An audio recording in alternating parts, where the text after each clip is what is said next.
بسم اللہ الرحمن الرحیم۔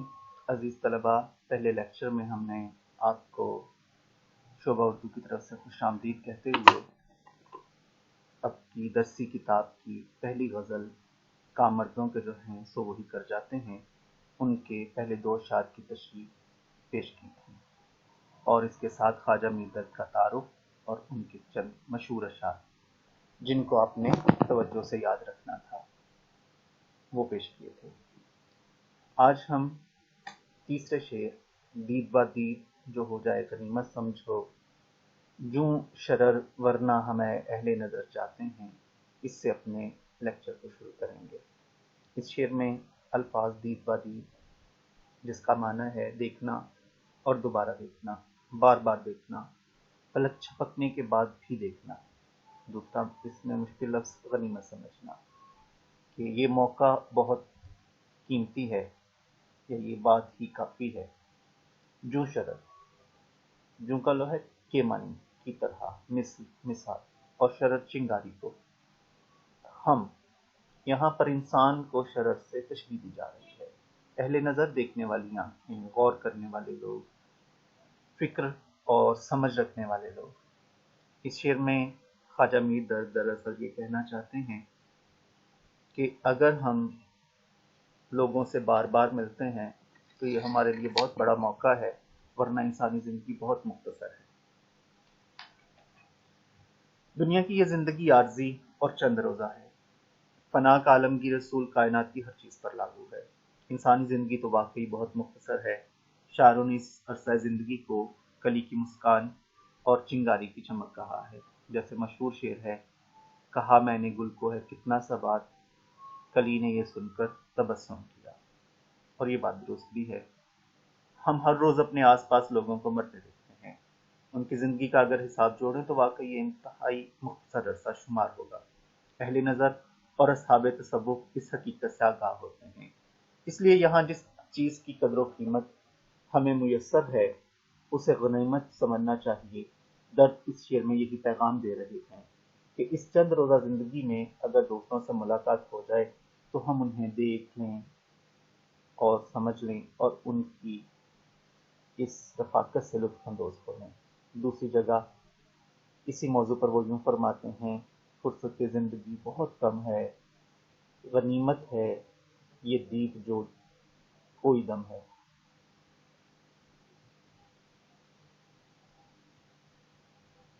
اور اس موضوع پر ان کا یہ شعر بھی ملاحظہ کیجیے، غنیمت ہے یہ دید با دید یاراں، جہاں مند گئی آنکھ میں ہوں نہ تو ہے۔ چونکہ خواجہ میردرد ایک عملی صوفی تھے، اس لیے دنیا کی حقیقت ان پر آشکار تھی۔ اس زندگی کی ناپائیداری اور فنا پذیری سے وہ واقف تھے۔ ان کے ہاں اس مضمون کے بڑے خوبصورت اشعار ملتے ہیں۔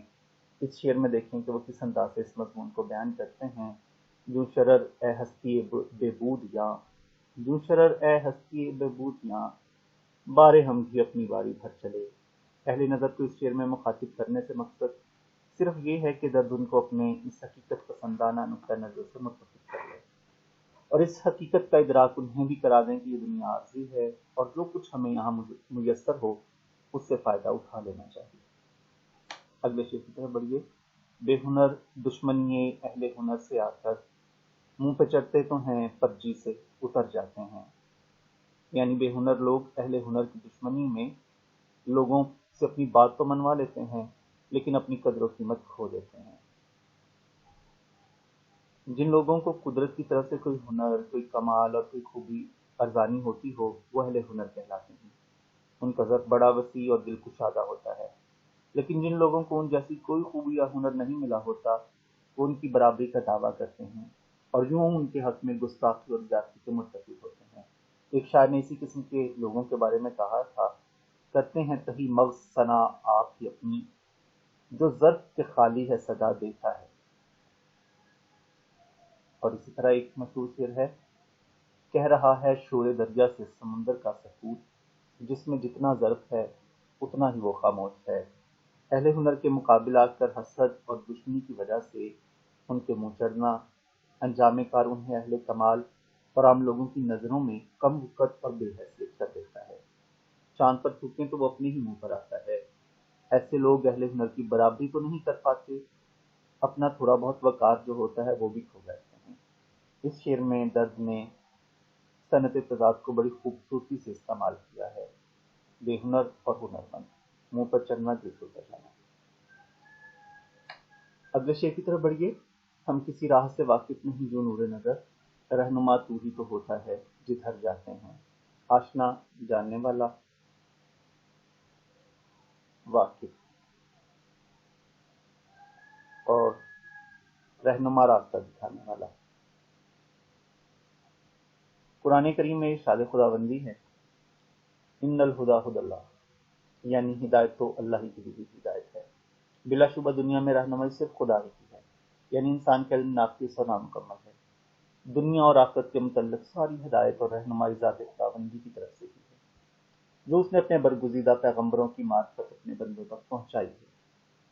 پھر یہ سوال کہ کون سی راہ صراط مستقیم ہے اور کون سا رستہ گمراہی و ضلالت کا ہے، اسی یقین پر آ کر حل ہوتا ہے کہ انسان اپنے تمام تر علم و فضل کے باوجود ہدایت الہیہ کا محتاج ہے۔ میر درد اس شعر میں یہی مضمون اس طرح واضح کرتے ہوئے فرماتے ہیں کہ اے خداوند ذوالجلال، ہمیں کسی راستے کا ادراک نہیں، ہمیں یہ نہیں پتا کہ کون سا راستہ حق و صداقت کا راستہ ہے، کون سا گمراہی اور ضلالت کا ہے۔ تو ہی ہمارا ہادی اور رہنما ہے، تو ہماری آنکھوں کی روشنی بن کر ہماری رہنمائی کرتا ہے۔ ہم جدھر جاتے ہیں تیری رہنمائی ہمارے ساتھ ساتھ ہوتی ہے، یوں ہم راہ راست سے بھٹکنے سے بچ جاتے ہیں۔ بعض شارحین نے اس شعر کی تشریح خواجہ میر درد کے فلسفہ جبر کے حوالے سے کی ہے کہ دنیا میں ہمارا کوئی اختیار نہیں، جبر کے حوالے سے کی ہے کہ دنیا میں ہمارا کوئی اختیار نہیں، جدھر ہماری قضاء و قدر لے جاتی ہے ہم ادھر ہی چلے جاتے ہیں، اور خدا کی مشیت ہماری آنکھوں کی روشنی بن کر ہمیں جس طرف چاہتی ہے لے جاتی ہے، اور جس طرح وہ ہمیں دکھاتا ہے ہم ادھر ہی دیکھتے ہیں۔ آج کے لیے انہی اشعار کو ہم دیکھیں گے، اور آپ سے گزارش ہے کہ آپ ان تمام اشعار کی تشریح کو یاد بھی کریں اور لکھیں بھی، اور گروپ کے اندر اپنے لکھے ہوئے کی تصویر بنا کر بھیجیں تاکہ آپ کی اس میں ہونے والی